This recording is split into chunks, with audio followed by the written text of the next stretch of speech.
Gente, boa noite. Sou o Diogo Oliveira. Vocês estão aqui de volta no CQI ao vivo, que é a nossa live da editora CQI, onde a gente discute as nossas obras e aprofunda elas um pouco mais para vocês, nosso público.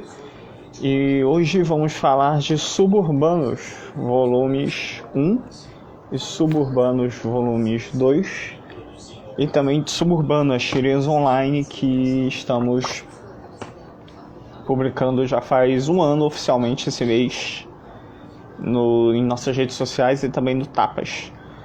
Oi, Nerdando Oficial. Oi, tudo bem? E agora eu vou chamar com ele o criador de Suburbanos para conversar com a gente. Oi, não sei.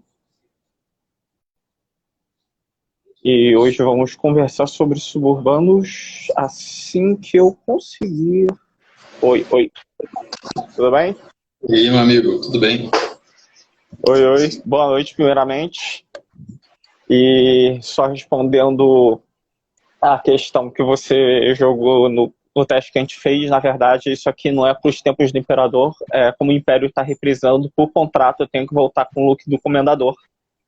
Aí é por isso que o cabelo e a barba estão desse jeito, entendeu? Eu estou preso ao contrato e aí é isso que dá. Mas como a novela deve acabar em breve, hoje vamos falar sobre Suburbanos. Vou dar uma lida na Tá, tá de com cara relação de de Comendador. é verdade.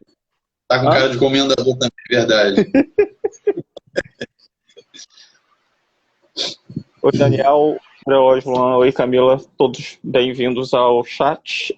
Suburbanos volumes 1 e 2 trata-se sobre diferentes personagens do cenário carioca, apontando muitas conclusões no primeiro livro de humor, primeiros quadrinhos de humor da Suburbanos, que também classifica-se como livros de tirinhas. O primeiro volume ele foca em diversos diferentes personagens, que vamos detalhar também cada um deles mais a fundo hoje. Enquanto isso, no segundo volume, ele foca mais no grupo de super-heróis introduzido no primeiro volume a partir do seu líder, o Malek Man. E Grande, estamos aqui moleque. com Paulo Chacon, que é o criador dos dois volumes suburbanos, que é o desenhista e escritor dos dois volumes suburbanos, e hoje vamos conversar sobre ele, sobre como a ideia surgiu. E visto isso, o que te fez fazer uma HQ de humor logo depois de você ter feito De Olhos Fechados? De Olhos Fechados foi a primeira publicação da CQI e que depois, posteriormente, entrou dentro do Conto CQI Volume 1, só especificando. O que te Não, levou? na realidade, o Suburbanos foi a primeira publicação da CQI. Suburbanos saiu em janeiro de 2015, se eu não me engano. E o De Olhos Fechados veio logo depois na sequência, né? Mas assim, o que me levou a fazer o Suburbanos é que eu sempre gostei de humor, né? Eu gosto de tiras de humor, né? E a gente fica sempre tentando experimentar, acertar alguma coisa nesse sentido, né? Já vinha escrevendo, desenhando sobre isso há anos, né? Mas não tinha a intenção de publicar. Mas aí eu vim vendo através das redes sociais diversos artistas, né? Publicando os seus quadrinhos, né? E me senti motivado também a publicar, né? A escrever. Uhum. Vamos ver aqui na lista de perguntas. Mas a ideia exatamente dos suburbanos, assim, como foi a gênese do projeto? O momento que, tipo, vou criar Cara, esse bando de personagens e eu vou chamar eles de suburbanos. é um projeto assim mutante, né? Porque como você sinalizou aí no começo do vídeo, né? Você pontuou, né? Começou de uma forma, né? Uma HQ cheia de personagens e histórias assim aleatórias, né? De humor. E já no segundo volume ficou focado só nos super-heróis, né? O lance da gente focar só no super-herói do segundo volume é porque para mim sempre foi mais interessante, como eu gosto muito de super-herói, explorar o humor dos super-heróis, né? Situar os super-heróis ali no subúrbio carioca. Tanto que a primeira tira do Suburbanos Volume 1 é o Meleque Man, né? Era algo que a gente já queria explorar, avançar ali, né? Os outros personagens que tem no primeiro volume foram algo que acabaram, vamos dizer assim, surgindo para complementar, né, a obra como um todo, mas a intenção sempre foi trabalhar com a sátira bem-humorada, né, de super-heróis ambientados ali no subúrbio carioca, né? Essa foi sempre a proposta, né? A gente conseguiu explorar isso um pouco mais, avançar um pouco mais nisso no segundo volume, né? Uhum. Vamos ver aqui. Qual foi o processo de criação dos personagens do primeiro volume? Vamos falar um pouco sobre eles aqui, começando, claro, pela primeira versão do Malek Man, que no caso, Malek Man, isso aqui é a página de introdução do Malek Man no primeiro Suburbanos, que no caso tinha como seu primeiros vilões o Super Peido. Não, são os poderes dele, desculpa. Esses são os 3 poderes: o Super Peido, o Super Arroto e a Super Diarreia. Só coisa legal, também... Mas ele também mostra 3 personagens extras. Um deles acabou indo pro segundo volume dos Suburbanos. Ele mostra também a Garota do Lixão e o Capitão Bangu. A Garota do Lixão é a guardiã da comunidade de Rato Gordo. Vamos ver aqui, mostrar aqui rapidinho para vocês os 3. Capitão Bangu 1.0 aqui e a Garota do Lixão aqui do lado. Qual foi o processo de ter criado o Malek Man? Sim. Quando você decidiu que essa figura tão pitoresca do super-herói? Que esses poderes tão inusitados, né? Cara, o Malek Man, ele é um personagem muito antigo, assim, que eu já rabiscava nos cadernos de escola, né? Essa figura do sujeito aí com a camisinha na cabeça, barbudo, né? Chucro, grosso, com esse hall de poderes aí de porcaria, né? Era para ser uma coisa bem escrachada mesmo, né? Eu acho que no segundo volume a gente alavanca mais isso aí, eles ficam mais sem vergonhas, mais cara de paus ainda, né? Mas no primeiro volume foi um negócio um pouco tímido, né? Um pouco... Primeira vez, né? Pra gente trabalhar, apresentar o personagem, né? Foi uma coisa mais assim, fechada, mais quadrada, né? Mas é um personagem antigo. É um personagem antigo que eu acho que ele veio sendo lapidado e ele encontrou a forma dele realmente, vamos dizer assim, a forma final no volume 2. Né? No volume 2 ali está realmente o personagem satisfatório. Eu leio, olho para ele, eu escrevo histórias em cima daquele visual ali que realmente me deixam satisfeitos assim, como o personagem chegou no padrão que a gente queria. Mas é um personagem que vinha de várias releituras, de várias experiências assim, no caderno da escola, né? E essa pequena palhinha de super-heróis, né? Porque a ideia era ter um grupo mesmo, né? Tanto o Capitão Bangu, foi aproveitado, eu nasci em Bangu, né? Vila Kennedy. Capitão Bangu ele foi aproveitado para o segundo volume. A Garota do Lixão acabou não aparecendo no segundo volume, mas não se descarta a possibilidade de no terceiro volume a gente aumentar os membros e aí voltar a trazer esse personagem, né? Mas a ideia é criar um grupo muito engraçado, né?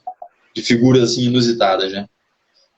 Eu vou adiantar e fazer outra pergunta. Além da Garota do Lixão, teve outros personagens, outras histórias nos 2 volumes que você acabou descartando serem utilizados? Ah, sim, tem. Mas eu acho que as ideias, você nunca descarta uma ideia, né? Você guarda ela numa gaveta, assim, fala, isso aqui eu vou reescrever um dia, isso aqui eu vou melhorar tal ponto algum dia, né? Eu nunca, assim, pelo menos eu, né? Uma coisa bem pessoal, eu não trabalho com descarte, né? Não fica, às vezes o personagem, a história pode não ficar bom naquele momento, mas você ali enxerga que dá para extrair alguma coisa, dá para você reaproveitar às vezes um visual, dá para você aproveitar uma narrativa, né? Mas tem ideia assim, tem coisas assim que não entraram no primeiro volume, não entraram no segundo e estão assim, vamos dizer, guardadas para um terceiro volume, né? Acho que nada acaba sendo descartado, acaba sendo reciclado na realidade, né? Aquilo que você acha que é um descarte, dá para você reciclar com outro personagem, de repente uma outra história, né? A pergunta da Camila Siqueira aqui nos comentários é: qual o seu personagem favorito? Os 2 volumes, ou o personagem favorito do primeiro e o personagem favorito do segundo? Eu tenho 2 personagens favoritos. dois que eu gosto muito, que é o Meleque Man, né? Porque ele é o líder, né? Ele é engraçado, ele tem várias sacadas assim que são muito interessantes, né? E o Capitão Bangu, cara. O Capitão Bangu, ele tem uns elementos assim, a placa do não estacione, que ele utiliza como se fosse o escudo do Capitão América, né? Um martelo, o cara anda com um martelo na mão, né? Tipo assim, não é um martelo do Thor, é um martelo de caixa de ferramenta normal, entendeu? Assim, é umas viagens assim que eu fico às vezes relendo, assim, olhando, falo, cara, isso aqui é muito engraçado, isso é muito idiota, né? E é coisas que eu pretendo, né? Até porque você também está escrevendo também, a gente vai falar sobre isso, né? Mas a gente pretende explorar isso com mais intensidade em edições futuras, né? Esse lance dele trabalhar com a placa do não estacione e aquilo ali ser um escudo, entendeu? Então, assim, por causa desses elementos aí, a camisinha na cabeça do Meleque Man e tal, eu acho que são divertidíssimos, assim, né? E as falas também, né? As falas dele são impagáveis, né? Impagáveis e intragáveis, né? Eu acho que são os dois personagens ali que são os meus favoritos, né? O que você pode falar, então, agora sobre o Doutor Bigode, o mágico atrapalhado aqui? Doutor Bigodes. E isso aí também era aquelas tiras de canto de caderno, né, cara? Na escola eu não estudava, né? Pô, eu ficava desenhando. E ficava desenhando truque de mágica, o cara fazendo truque de mágica e os truques de mágica sempre dando errado. Vai serra a mulher no meio quando vai ver se de fato serrou a mulher no meio mesmo. Vai fazer o truque de desaparecimento e não desaparece nada, entendeu? Então, tipo assim, era o mágico das mágicas que não davam certo, né? E é um personagem também que eu gosto bastante por causa dessa coisa do cara tá sempre se dando mal, né? Tipo, tem uns truques mais mirabolantes. Ele tem um ajudante que é uma sátira, né? Lembra muito o ajudante do Mandrake, né? O Mandrake, ele tinha isso. Foi proposital, porque o Mandrake é muito interessante, muito divertido, né? É um quadrinho bem bacana. E o ajudante do Dr. Bigode lembra o Senhor Meia-Noite, né? Lembra o ajudante do Mandrake, né? Aquela coisa de tipo assim, doutor, acho que não vai dar certo isso aí que você vai fazer. E o mágico prepotente, não, deixa comigo, vai dar certo isso aqui. E dá errado, entendeu? Impossível. É uma figura, também acho um personagem bastante divertido, né? Não entrou no Suburbanos 2 porque, obviamente, como ele faz, pode aparecer como um personagem secundário, alguma história, um vilão talvez, ou um pretenso super-herói e tal, mas a ideia do 2 realmente era focar na equipe de heróis, né? Essa era uma tirinha solta que estava aí complementando esse primeiro volume, né? Mas é um personagem que eu gosto bastante também. Agora vamos falar sobre o Bangu 9. O Bangu 9 que tem o Piolho e o Marreta como principais moradores. Piolho, como vocês podem ver, é o menorzinho. O Marreta já é um cara mais grandão. O que você pode falar sobre eles, rapidamente? Cara, é também aquela pegada, né? Tirinhas de caderno escolar, né? O Bangu 9 era para ter situações bem inusitadas, né? Acho que rendia um álbum só deles, né? Essa coisa de história de presídio, né? Você imaginar N possibilidades de fugas mirabolantes, coisas que não dão certo, né? Acidentes ali dentro da prisão, né? O cara vai fazer uma fuga e não dá certo, fica preso na latrina. Então, dá para você viajar com as possibilidades, né? É um território bem fresco, assim, para se explorar. Em termos de... Dá para fazer muita coisa e dá para fazer de tudo, tanto da coisa mais... Tanto de um humor mais pé do chão, quanto de um humor mais absurdo dentro do conceito. Sim. Que é basicamente... Porque não é só os criminosos tentando escapar, mas de certa maneira eles mesmos têm um certo controle do que acontece lá dentro. Então dá para morar, dá para trabalhar com aquela dinâmica de tipo... Uso do celular, como é que entra o celular, essas coisas, essas viagens assim. Uhum. E aí eu tenho uma pergunta relacionada aos 2 volumes suburbanos. Haroldo, o bêbado, ele é o Pingaman?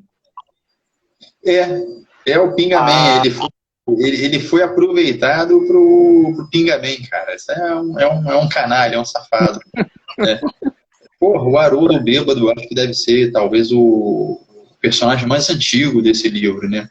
essa figura do camarada com a barba grandona, desleixado, né, largado, com a camisa do Flamengo, sei lá, com a camisa do Vasco, né? Às vezes, hora ele tá com a camisa do Flamengo, hora com a camisa do Vasco, fazia vários desenhos nesse sentido, né?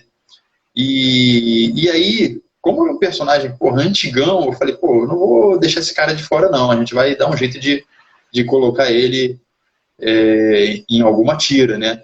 E aí veio a figura do Pinga-Man, né? Nada mais é do que o Haroldo bêbado depois dos gorós, né? Mas não conte pra ninguém, né? A identidade secreta dele, importante isso. Né? Depois dos gorós e não tem superpoder nenhum, ele fica super bêbado, entendeu? E se acha heróico, né? É essa pegada aí. Para vocês verem aqui, esse aqui é o Haroldo, o bêbado, em seu design original, e aí depois você vê o... Cadê aqui? Parará, piriri, pão duro. Tentando achar uma imagem aqui do... E esse aqui é o... Aqui embaixo já é o Haroldo, já é o Pinga-Man. Em sua forma super-heróica. E depois do Haroldo, você tem o... Você tem o Quinto dos Infernos, que, como o nome diz, são histórias sobre o diabo recebendo diversos convidados diferentes em sua morada. Conte-nos mais sobre o Quinto dos Infernos. O Quinto dos Infernos era para ser um livro, uma história própria, né? Com as aventuras ali ambientadas no inferno, né? Como se o inferno fosse uma grande empresa, né? E o diabo ali, o empresário, né? Que coordenava tudo isso, né? Mas uma empresa assim muito fracassada, que muitas coisas davam errado, coisas envolvendo essas piadas cretinas ligadas a queima, calor, sabe? Cheio de coisa assim nesse sentido de explorar a questão do fogo, né? Então era para ter várias coisas nesse sentido, mas foi uma ideia que foi ficando de lado, aí não foi sendo desenvolvida e aí ficou na gaveta, né? Na gaveta do desenhista. Quando eu estava fechando o álbum dos Suburbanos, eu falei, pô, tem um espaço aqui que dá para a gente botar algumas ideias, tem muitas outras ideias que estão guardadas, né, relacionadas ao Quinto dos Infernos. Eu falei, tem um espaço aqui que dá para botar algumas ideias do Quinto dos Infernos. Vou encaixar ali. E aí foi por isso que ele entrou nesse álbum, mas assim, era para ser algo assim muito maior, era para ser uma HQ própria, entendeu? Esses temas aí. E vários personagens, né, que tem muita gente no inferno, tem muita coisa pintada aí que dá para escrever bastante coisa dá para trabalhar bastante nisso. Eu vou puxar aqui a pergunta da Camila Siqueira de novo. Em quanto tempo você demorou para fazer o primeiro quadrinho? E como é o seu processo de criação? Olha, o primeiro quadrinho foi, assim, bota aí uns 5 anos, talvez, porque foi algo que não surgiu assim de imediato, né? Você vai escrevendo, guarda, aí você tem a ideia de fazer algo mais, aí mexe, aí para. Então, assim, não é como é hoje, né? Como a gente já tem a CQI, né, a companhia de quadrinhos independente está solidificada, a gente tem um ritmo de produção, né, um planejamento feito com antecedência de pelo menos aí 1 ano antes, né? Então eu ia desenhando e ia ficando solto. Tipo assim, eu queria publicar, queria escrever, mas não sabia como fazer e quando fazer. Então se arrastou aí, bota aí uns 5 anos aí o negócio se arrastando para tomar forma, né? E o processo de criação, ele vem assim, às vezes, muito do start. Por isso que é sempre bom, né, para quem é desenhista, quem é escritor, né, ou quer trabalhar nessa área, sente interesse por essa área, ter sempre um caderno e uma caneta, um caderno e um lápis com você o tempo todo, porque as coisas mais inusitadas que podem acontecer na rua, assim, você no ônibus, né, eu ando muito de ônibus, gosto de andar de ônibus, você vê cada cenário, cada ideia, assim, na questão ali também, né, aquilo ali, pô, vai render alguma coisa, aí você vai, escreve, anota, entendeu? É mais ou menos assim que o meu processo de criação funciona, né? Ter o caderno e a caneta ali o tempo todo com você, e também uma coisa curiosa, né? Eu acho que, não sei como outros artistas trabalham com isso, não, mas para mim a melhor parte para criar é a noite. A noite ali, por estar mais calmo, estar mais tranquilo, menos barulho ali, é a hora que brota as ideias, brota os visuais de personagens, que às vezes eu estou desenvolvendo a história, ainda não tenho ainda o visual do personagem, de repente me vem o visual, me dá aquele start, eu vou pegar a prancheta e começo a desenhar, né? É o momento que mais ali a mente está ali borbulhando ali para colher ideias, né? E nessa brincadeira, quando eu vou ver, olho pro relógio, e 3 da manhã, 4 da manhã, né? Mas aí depois que eu casei, eu tive que parar com isso. Também Né? Isso aí já faz minha vida toda, basicamente, que eu produzo muito melhor à noite, assim, em termos de escrever Isso e tal, de planejar de tudo. desenho, roteirista, cara. Uhum. Eu acho que a noite também é o melhor horário para fazer isso. Gleidson, oi, prazer você estar aqui. E agora vamos seguir para a próxima pergunta, que é sobre os suplementos especiais dos 2 volumes. Explica pra gente o que é os suplementos especiais e quais são os personagens que estão neles. Cara, o primeiro suplemento especial é uma história que se originou de andanças de ônibus, né? O primeiro suplemento, ele é a vida secreta dos pombos, né? Você vê, né? Indo para a escola, né? Isso aí é coisa de anos atrás. Indo para a escola e ficava olhando os pombos aprontando coisas na rua, né? As coisas mais inusitadas ali, né? Uma vez eu lembro que eu estava indo para a escola e tinha um camarada que deixou cair no chão uma coxinha de frango, né? Tipo de um churrasquinho de churrasquinho de gato de rua, né? E o pombo, meu irmão, ele veio voando e atacou a coxinha. Eu falei, cara, ali um pombo canibal, cara. Tá, isso aqui. Na hora eu, porra, não tinha caderno, não tinha nada ali de desenho, né? Veio o caderno da escola mesmo, anotei, porra, pombo canibal, cara, comendo outro frango e tal, não sei o quê. Aí outras ideias, né? Pô, pombo cagando, pô, quase tomei a cagada de pombo no outro dia, entendeu? Então, ia anotando isso, então. Esse suplemento, né, o primeiro é de coisas assim do cotidiano que foram presenciadas, né? Nem todas são verdadeiras, outras são coisas que eu imaginei que poderia acontecer, né, vendo o pombo, e outras são relatos reais, né? São baseados em fatos reais. Agora, o suplemento especial do 2, cara, que é o seu Corunda, pô, isso aí é uma indecência, né? Literal. É aqueles personagens que a gente infelizmente sabe que existe, né, no dia a dia, né, não deixa de ser uma crítica também, uma crítica bem-humorada, mas é uma crítica, né, infelizmente sabe que existe, né, tanto que o final da história dele é justamente uma forma de mostrar que aquela vida que ele levava, né, aquela vida suja de pilantragem, de maquinagens ali, traquinagens, né, não compensa, né, mas é baseado em coisas assim que a gente às vezes está no dia a dia ali, né, tá andando, tá lidando com as pessoas e acaba vendo, acaba ouvindo, né, acaba presenciando, né.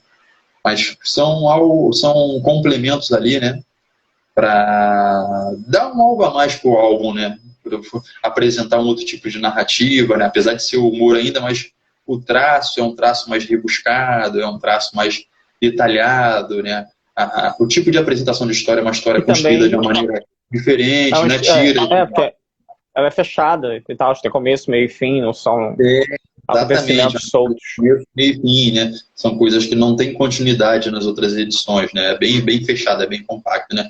É mais assim, eu poderia dizer que um belo exercício de imaginação, né? Viajar com as coisas do nosso cotidiano e explorar, né? Dessa maneira.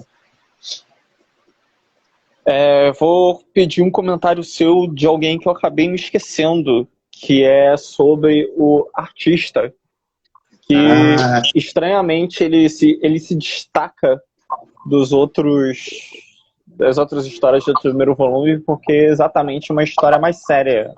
Assim, ela tem um tipo narrativo completamente diferente do resto do álbum.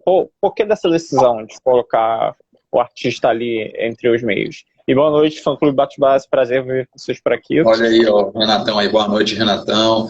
Boa noite para Camila, tá fazendo as perguntas aí, tá participando com a gente aí também, obrigado pela atenção, né? Os amigos aí que estão comentando também, né? Vai subindo rápido aqui agora que a gente vai vendo aqui aos poucos. Cara, o artista ele é uma exceção nesse álbum, né? Uma proposta mais séria, mais reflexiva, né? Que tem a ver muito com a gente explorar quem nós somos, né? Desenhista, todo roteirista, ele tem essa questão da como é a criação, como a criação acompanha ele, né? Como aquilo às vezes assombra, aquilo às vezes faz bem, obsessivo tal por desenhar, por escrever, né? É nesse sentido aí que a gente procura explorar. Ele entrou ali realmente, como é que eu vou dizer, como gaiato, né? Porque era um álbum só para ser de tiras de humor, né? Mas era um personagem que eu tinha esboçado, já desenhado há muito tempo, né? Acho que o artista, se eu não me engano, é de 2004. Né? Bota Faz tempo tempo aí, já. 2004, 2003, ou quase 20 anos, né? 2003, se eu não me engano, acho que ele é 2003. Então eu não queria deixar esse personagem perdido na gaveta. E aí apareceu essa brecha, né, que não tinha uma outra tirinha para complementar ali naquele momento, nessa primeira edição, eu acabei encaixando ele ali. Mas é um personagem, né, que por conta de ter uma narrativa diferente das demais histórias, uma narrativa mais séria, uma proposta de reflexão, é um personagem que eu gostaria de um dia que a gente na CQI pudesse explorar ele com algo próprio, né, porque tem muita história do artista. Ali, se eu não me engano, tem, eu acho que 6 histórias, 3 ou 6 histórias, algo nesse sentido assim, né? Mas eu tenho muita história do artista escrita e acho que a gente pode algum dia explorar ele como uma edição própria dele para a CQI, né? Não, é uma boa. Acho que o primeiro volume traz vários desses personagens que, como você falou, Bando 9, Quinto dos Infernos, quatro artistas, que podem ser explorados de diferentes formas. São personagens que têm personalidade suficiente para sustentarem por si só Sim, nesse sentido, sem necessidade de estarem ou em antologias, coisas do tipo. São coisas que são válidas para a gente pensar no futuro, discutir mais à frente se é o momento certo de trazer eles de volta ou não. Mas agora vamos pular para o segundo volume dos Suburbanos, que é... Opa, peraí, acidente aqui. Foi no segundo volume de Suburbanos, que aí é já com as equipes de super-herói dominando já. Até no site, até no nosso blog, no site do blog oficial nosso, tem uma pequena historinha de como eles tomaram a revista para eles. Vocês podem ler lá no descompanhiasindependentes.blogspot.com. Vocês podem ver lá também com descrições mais detalhadas de todos os personagens. E fala um pouco mais agora dos nossos heróis aqui. Deixa eu mostrar aqui. Pela verdade, justiça e pelo feijão com arroz. É da equipe. Conte-nos mais sobre eles. cara, eu vou abrir a fala falando desse álbum como um todo, né? Desse álbum, assim, ele me deixou plenamente satisfeito porque ele conseguiu chegar no estilo que eu gostaria para os personagens, né? Há uma mudança de visual, né, que é visível, é gritante, né, do volume 2, né, para o volume 1, né? As histórias também, você tem um enfoque maior em algumas características dos personagens, né? Não fica só focado no Elec Man, né?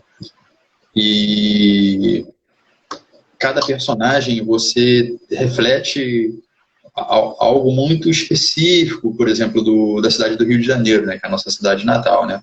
Então você tem a parte do subúrbio, bem subúrbio mesmo, você tem a parte, né, o lance do camelódromo, né, que tem um camelô prodígio, né, brinca um pouco com isso, Madureira tal, e o camelódromo, enfim, tem elementos bem legais ali para você explorar em diversas histórias, né? Então esses personagens vieram, assim, vamos dizer assim, mais enriquecidos, né, para esse segundo volume, né, com as características deles, assim, bem latentes, né.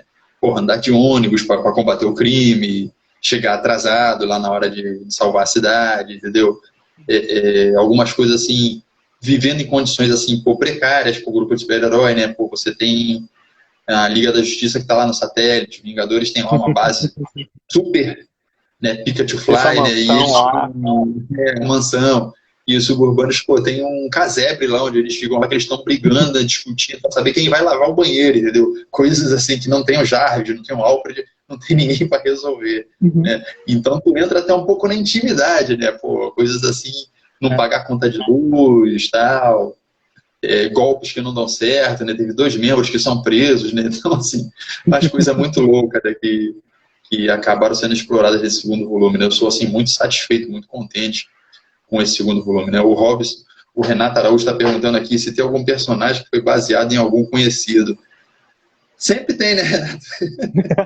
Sempre tem uma figura que a gente pô, vê alguma coisa assim que dá uma destacada ali, que você, pô, dá aquele start ali, pô, o fulano lembra muito tal personagem e tal, né? A gente não pode falar, que senão a pessoa pode até ficar chateada, queria até cortar a amizade.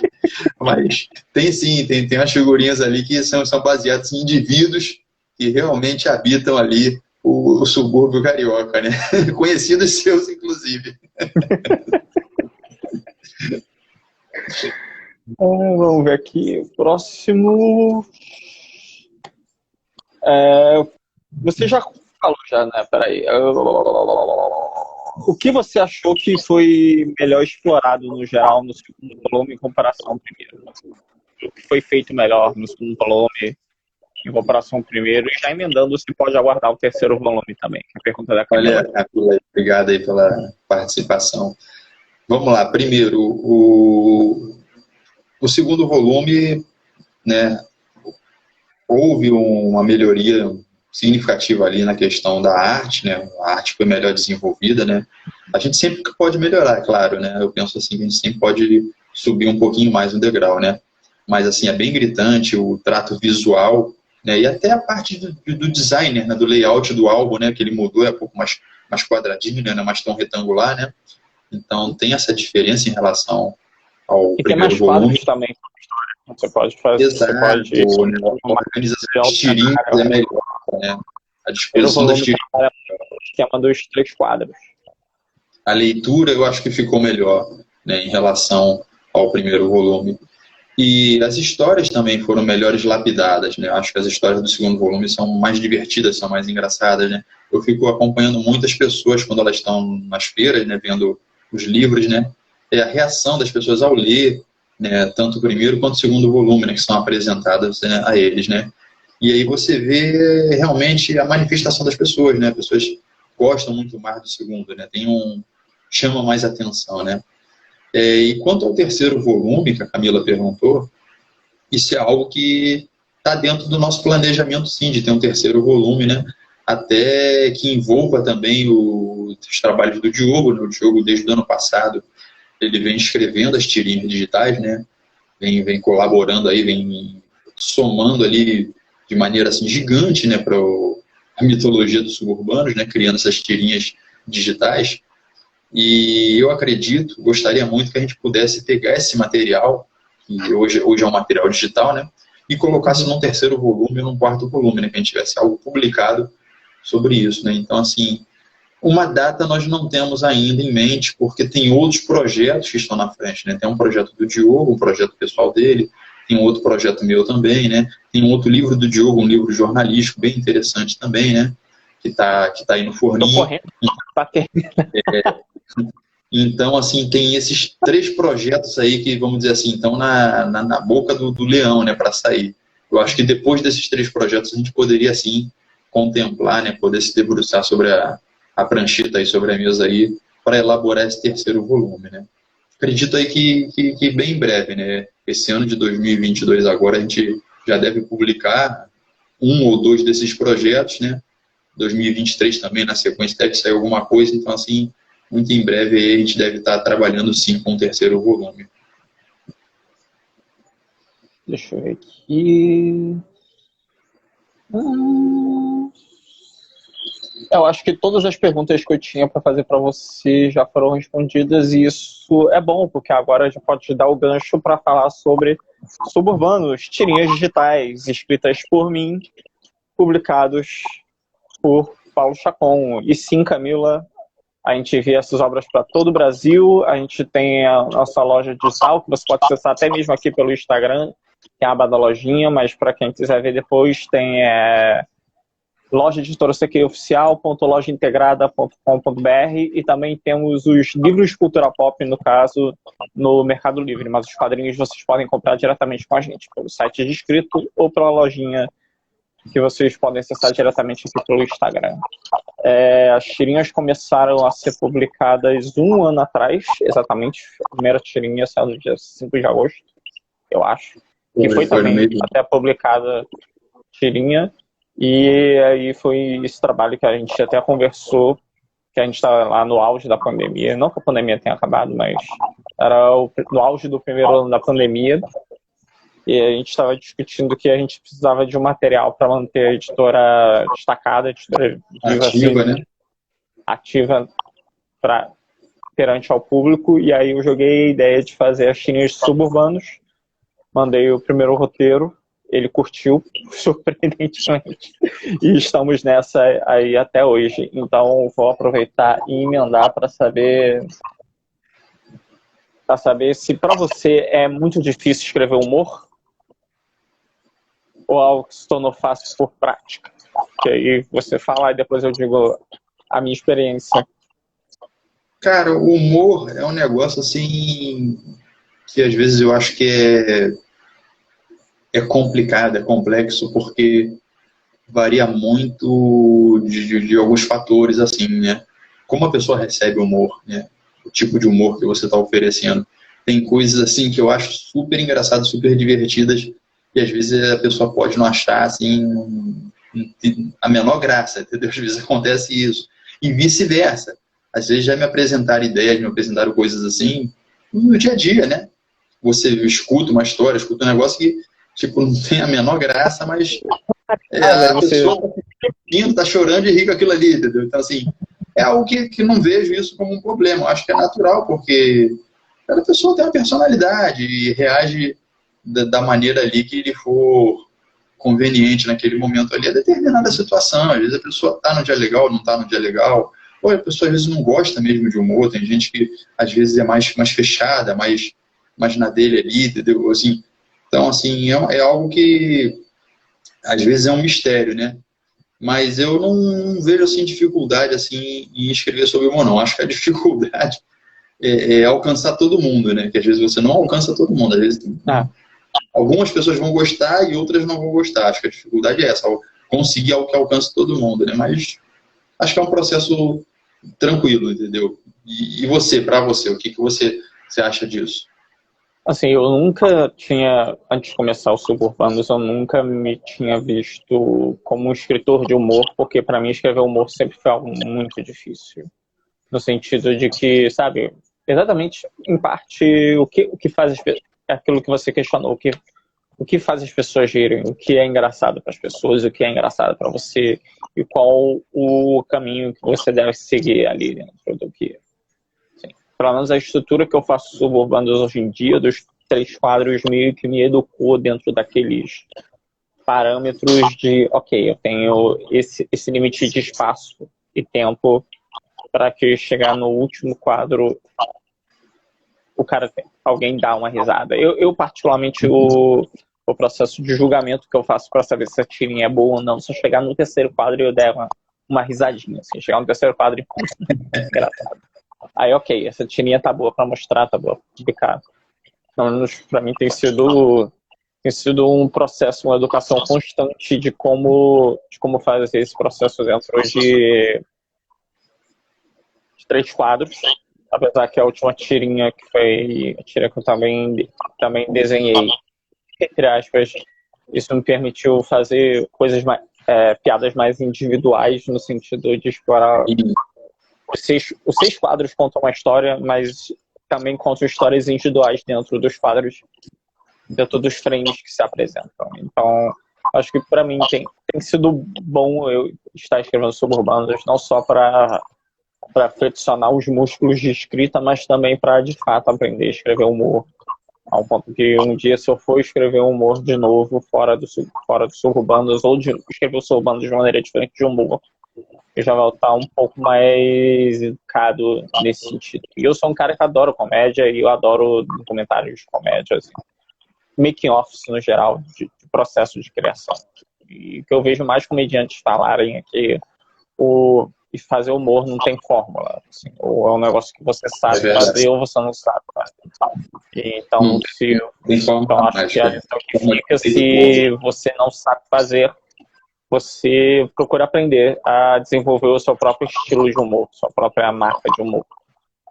E a partir daí apresentar para o público, ver o que funciona, o que não funciona, ir lapidando até que, de fato, as pessoas acham que você conta engraçado. O que eu acho bacana até esse último trabalho que você produziu, né, que foi a tirinha comemorativa, que você já começa dando risada, né? Eu, pelo menos, quando vi, começo dando risada já no primeiro quadro, entendeu? Então, pô, a tira nem acabou e você já tá rindo, entendeu? Isso é um negócio muito legal, né? Quando a gente consegue acertar isso, né? Como você falou, realmente, não tem fórmula de bolo, né? Eu vou fazer assim que isso aqui vai ser engraçado. Então, não é bem assim, entendeu? Não é talvez igual o terror e o suspense, que tem elementos básicos que você utiliza que realmente vão causar uma impressão, vão causar ali um surpulsa com determinada situação, entendeu? Um suspense ali. Então, são um pouco mais fáceis de trabalhar do que o humor, né? O humor, simplesmente, se você, sei lá, botar o personagem pelado fazendo algum estripuli ali, às vezes não é engraçado, pô. Não vão achar engraçado aquilo ali, né? Mas você fazendo uma história de suspense, de crime, de assassinato, e bota uma figura, um personagem sendo assassinado, sendo executado, aquilo ali causa um tipo de impacto, causa uma repulsa, dependendo de como a morte é trabalhada, né? Uma morte, às vezes, que pega uma vítima de maneira distraída, tal, então causa aquele impacto no leitor. Então, tem coisas batidas ali, tem receitinhas ali que você consegue colocar nesses tipos de narrativa. Agora, no humor, não tem isso, né? Não dá para alcançar todo mundo e não dá para saber se realmente aquilo ali vai alcançar, vai ser engraçado, né? Eu acho que o humor e assim, o horror são dois... Eles estão em pontos diferentes da mesma corda. Assim. Eu acho que os dois lidam com expectativa, mas eu acho que, pelo menos para mim, o horror é o alcance da expectativa, que você, como público, não quer que aquilo seja alcançado. É uma extensão do perigo que vai ali, tipo... Ele vai prendendo a adrenalina no momento até o ponto que você tem um momento de catarse, que é o assassinato, que é a morte, que é o evento. Enquanto no humor você espera a quebra de expectativa, mas você não sabe como exatamente, pelo menos do ponto de vista de quem faz, quem cria, de como essa expectativa vai ser exatamente criada. Você tem uma certa construção do processo, você tem uma base, aí, pelo menos comigo, com subanos, assim, eu crio uma base, faço a construção, que é o levantar da bola, aí depois do saque vem o bloqueio, que aí entra a queda de expectativas. Então, acho que tanto esses dois gêneros combinam muito bem, tanto que muita gente que faz humor, quando começa a fazer suspense, horror, quando pegam papéis mais sérios, eles conseguem tirar isso com muito mais facilidade, porque eles já são educados dentro da questão de controle de tempo, controle de questão de timing, questão de expectativa. Todas as questões que ajudam tanto o humor quanto o horror a entregarem o que eles te prometem, assim, em termos de criação. Uma coisa que eu ia te perguntar, Diogo, você conhece as nossas obras, né? Tá com a gente aí desde cedo aí, né? Como leitor e agora, né? De uns anos para cá como membro, né? Da CQI, né? Da editora. O que te levou a querer escrever os quadrinhos digitais dos Suburbanos, né? Não só a questão da pandemia, né? Que foi como você mencionou aí, que foi uma estratégia para a gente continuar tendo as publicações, né? Não deixar as publicações elas esfriarem, né? Mas assim, o porquê, né? O que te cativou ali nos personagens, na narrativa, o que te chamou a atenção que você falou, cara, eu quero escrever isso aqui, eu quero participar disso aqui, né? Fala pra gente aí. Então, eu acho que em parte foi a própria obra em si, foi Átila, boa noite. Acho que foi a própria obra em si, são super-heróis, um álbum de humor sobre super-heróis cariocas, de todas as situações que a gente, como carioca, a gente entende, a gente vê, a gente passa muitas das vezes. Então tem uma certa facilidade em termos de identificação, em saber que ponto da história eu posso começar a escrever, e o que eu posso falar, e o que eu posso fazer. eu acho que também, em parte, você estabeleceu, especialmente no segundo volume, uma ótima base para começar a escrever sobre esses personagens. A partir dali eu pude olhar e falar, a partir daqui eu posso ir para lado X, ou para lado Y, lado Z, falar sobre isso, fazer isso. Você estabeleceu o mundo e a personalidade dos personagens muito bem, que me fizeram a decisão de escrever, aproveitar, eu vou explorar mais isso, por exemplo, vou fazer mais isso, mais aquilo. E, como eu falei, também foi até mesmo para exercitar meus músculos de escrita como escritor também. Já estava passando da hora de eu sair, entre as feitas das questões de social media e também começar a produzir para vocês, que é algo que eu quero fazer, algo que eu estou fazendo, mas só Deus sabe o ritmo deve fazer. Então, vai sair. Temos fé. Uma coisa ano que vem vai sair, isso eu tenho certeza. Do ritmo que tá, uma coisa vai sair, a outra depende de outros fatores que mais pra frente, quando nós saírem, a gente discute melhor sobre, mas foi a possibilidade de finalmente eu poder criar com vocês, sair um pouco dessa posição só de social media e fazer algo que também procurasse acrescentar a equipe de fato de criação e apresentando assim as histórias com uma certa regularidade, até mesmo para ajudar a atrair novos leitores para a editora e com isso conhecer todo que a gente tem para oferecer. Assim.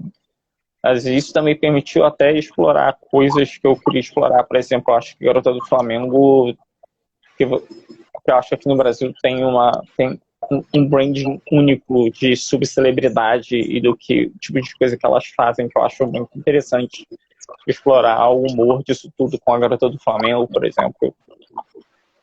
Às vezes não tem tanto destaque dentro do segundo volume. Coisas como o Pingaman são ridiculamente fáceis de escrever, e fazer piada de bêbado é muito fácil. É só beber. Só beber.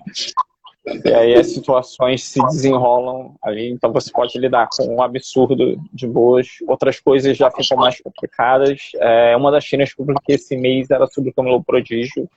Eu já estava querendo fazer alguma coisa com o Camelo Prodígio já faz um bom tempo, e até mesmo você viu o processo de criação da tirinha específica, eu acabei percebendo que o Camelo Prodígio é um desses personagens que funciona muito melhor sendo coadjuvante. Apesar que você pode dar o destaque a ele, mas não necessariamente colocar numa posição de protagonista. Ele, como sidekick, ele realmente funciona muito bem como sidekick. E além de explorar até as próprias relações entre os personagens, por exemplo, o Capitão Bangu e a... Sou péssimo com nomes, desculpa. E a Broto Maravilha, por exemplo, estabeleceu uma amizade entre os dois e tal. Aí também como tem certas possibilidades de como, respeitando até mesmo a intenção original de explorar e explorar o humor dentro do próprio mundo dos super-heróis e dos quadrinhos também. Como, por exemplo, a tirinha que o Pingaman volta no tempo, que é basicamente a brincadeira com a repetição dos quadros, que é algo que até quadrinhos mainstream utiliza muito para a sensação para desacelerar o tempo. Aí, no caso, eu brinquei, fez isso para exatamente ter a desculpa de voltar no tempo sem estar voltando. Assim, no caso. Funciona tanto como eu construindo em cima do alicerce que você, acima da base que você estabeleceu, e ao mesmo tempo também explorando quadrinhos com mídia, o que eu posso fazer dentro de um gênero que até então eu não estava tão confortável assim. Comecei a escrever lentamente. Estamos nessa aí já faz um ano e posso dizer que eu estou começando a aprender algumas coisas, como escrever humor, nesse caso. Apesar que também nem todas as tirinhas também são tirinhas necessariamente engraçadas, mas tem um pingo de humor ali, como por exemplo a tirinha em duas partes do Comissário, especialmente a segunda parte, que não tem... Ela tem humor, mas naquela tira pra você ficar porque pelo menos aí eu tava mais focado em contar uma história começo, meio e fim do que necessariamente fazer você rir, mas ainda é importante pela natureza do projeto ter um pingo de humor ali. E além de escrever, cara, eu sei que eu já conheço a sua aptidão para escrever, você tinha blog, site, né? Participava com vários conteúdos, né, de crítica. Você é formado em cinema, tem uma visão bem interessante das produções. Eu leio sempre suas críticas relacionadas a filme, né? Eu sei que você escreve muito bem, mas e desenhar? Já passou pela sua cabeça em você se dedicar a um projeto como desenhista? Eu sei que você já arriscou os Mickey feios aí, né? Todo ano tu emplaca aquela campanha do Facebook, né? Mas como é que tá isso aí de verdade mesmo? Vai transformar isso, vai trabalhar isso ou não? É algo que você não quer se envolver? Eu quero desenhar mais no futuro, mas isso aí é um projeto para daqui a 5 anos, no mínimo, para eu sentar e desenhar, até mesmo porque eu não vou mentir, isso aí é um negócio que eu discuti até pessoalmente com você em termos de troca de furado, mas eu realmente estou começando a estudar desenho mais, começando a me aprofundar mais nisso. Isso aí que eu fiz nos suburbanos, na tirinha comemorativa, foi mais também só para mostrar que tipo, ei, gente, também posso fazer isso. Não com tanta frequência assim. Mas aí e tem estabelecido certas questões de identidade, assim, apesar de ser um Elseworld, uma versão alternativa desses personagens, tem estabelecido certas coisas que eu sempre enxerguei esses personagens dentro dos seus traços e meio que extrair deles e criar uma coisa ao redor do meu, tipo, por exemplo, a minha versão do Pingaman, ele puxa muito tanto do Angeli, para os personagens, mas muito do TikTok é baseado também no famoso Freak Brothers do Crumb. Então eu meio que fiz algo ali dentro da Angeli, desculpa. Então essa versão do Pingaman eu fiz muito dentro de tentar achar um meio termo entre esses dois, e eu acho que para a tirinha de comemoração de 2 anos, eu provavelmente devo fazer algumas mudanças de design, deixar ele um pouco mais enxuto em termos de achar realmente um meio termo entre os dois. Bruto Maravilha, eu pelo menos, eu sempre cheguei a Bruto Maravilha, eu não sei se você concebeu ela originalmente pensando assim, mas eu sempre enxerguei a Bruto Maravilha como uma personagem negra, então eu tive a oportunidade de desenhar ela como personagem negra. Mas no resto, os designs permaneceram basicamente a mesma coisa. Eu só dei uma estilizada em termos onde eu achava estilizada, mas se eu fosse dizer, tipo, teve 2 personagens que eu realmente fiz algo a mais além do que você tinha estabelecido, seriam esses 2. Seriam a Bruto Maravilha e o Pingaman. O Camelo Prodígio, eu coloquei a barbicha do Camelo Prodígio que eu coloquei foi completamente cinzental. Aí quando eu vi que eu fiz, eu falei, eu precisava disso na tirinha. Aí eu coloquei, tipo, não tô acostumado, não tô podendo lidar com a puberdade, tá com bigode. Mas aí, no geral, o resto, o que eu não mudei completamente, eu só dei uma estilizada. Então, pelo menos até então, a ideia é que nos próximos aniversários, que eu espero continuar fazendo as tirinhas aí há um tempo, nos próximos aniversários, já comecem a demonstrar mais evolução. Isso não significa que não vai ter quadrinhos lançados por mim antes disso. Esperamos que sejam lançados com mais de um, de preferência, nesse período de tempo. Mas, assim, até eu chegar e fazer um projeto, algo pessoal meu, de pelo menos daqui a 5 anos, realmente sentar e, ok, agora eu vou fazer um HQ. Espero estar bom o suficiente para falar para isso. Tentando praticar todo dia, mas é difícil até para profissionais todo dia desenhar. Estamos aqui no Brasil, lá fora os caras sofrem com o fantasma do deadline, então eles precisam desenhar para entregar o negócio no prazo. Enquanto aqui para desenhar, para praticar, fica um pouco mais difícil. Oi, Rachura, boa noite. Boa noite. Mas, sim, é algo que eu tenho praticado, é algo que no futuro espero fazer com mais frequência. Legal. Cara, acho que a pergunta ali agora é pergunta final, né? Para a gente fechar esse pacote aí da live.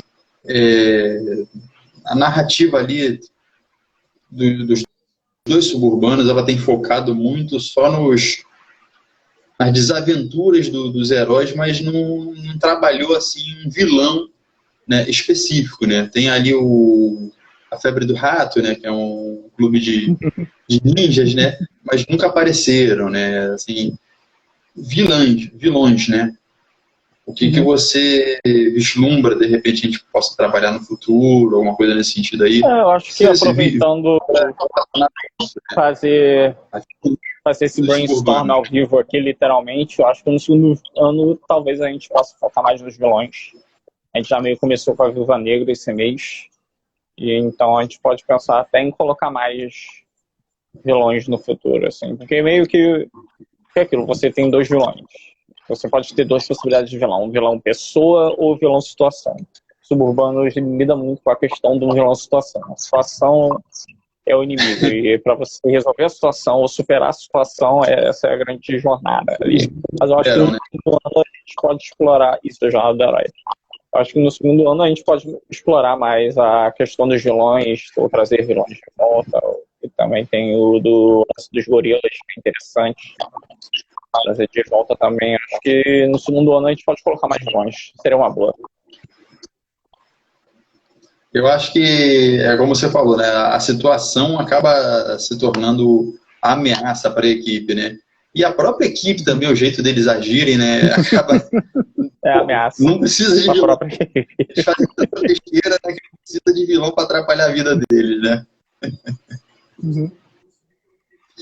Aí fica fácil também, assim, até porque é algo que você já estabeleceu nos dois volumes, de que a maior ameaça aos suburbanos é o próprio suburbanos, tanto para eles quanto para as pessoas ao redor. Então, essa questão até do interpessoal entre eles, ou a questão de salvar a cidade, sempre nunca vai ser um processo fácil, porque vão ser os suburbanos que vão estar à frente disso. Sim, verdade. Então, acabam as perguntas. Temos mais, temos menos. Da minha parte, já fiz todas as perguntas que sabia. Da minha parte também acabou. Então, o que eu vou fazer é oficialmente encerrar a live. Obrigado, Paulo, pela presença. Obrigado a você, muito. Não só você estar aqui, mas também pela oportunidade de dar continuidade ao seu trabalho com as chineses digitais. Espero que continue aí por muitos anos ainda fazendo isso. Obrigado a todo mundo que veio aqui assistir a nossa live, tanto agora no ao vivo quanto depois, assistindo tanto por aqui quanto no Facebook, quanto no Instagram. Obrigado. Um beijo. Vocês podem comprar as HQs digitais suburbanos na nossa loja oficial. Os links tem aqui no Instagram, tem também no Facebook, tem também no YouTube. As tirinhas digitais vocês podem ler em nossas redes sociais e também no tapas.io/CQoficial. Está lá todas as tirinhas dos suburbanos. E de resto, esperamos ver vocês na próxima. E deve ser provavelmente a presença do Jorge Ventura, talvez. E é isso, até lá. E boa noite, gente. Valeu, pessoal. Boa noite. Valeu. Obrigado aí pela atenção de todos. Tá certo? Leiam as publicações da CQI, vocês vão gostar. Diogo, um abração, meu amigo. Fica com Deus. Abraço. Tudo de bom. Tchau, tchau.